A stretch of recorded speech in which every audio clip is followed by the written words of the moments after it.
ব্যবসা বাণিজ্যের কি অবস্থা? এই তো ভাই কোন রকম কেটে যাচ্ছে দিনকাল। ও, আমি আর দোকান থেকে আসার সময় আপনি তো ঠান্ডা নিয়ে এলাম যে আপনি গাওল থেকে আলেন। আরে ভাই উফ, ঠান্ডা তো আমি খুঁজতেছি, যে গরম ওরে পড়েছে। আল্লাহ ভাই। ঠান্ডা খাওয়ার সেই একটা আলাদা এখন একটা।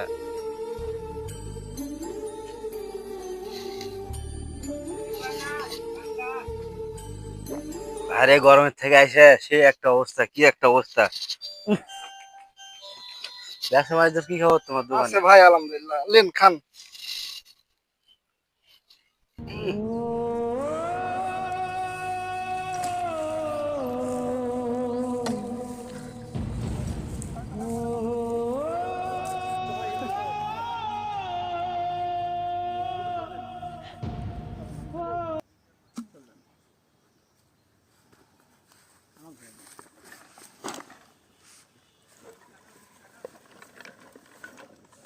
সুখী থাকার স্বপ্ন দিলা, সুখ তো দিলা না।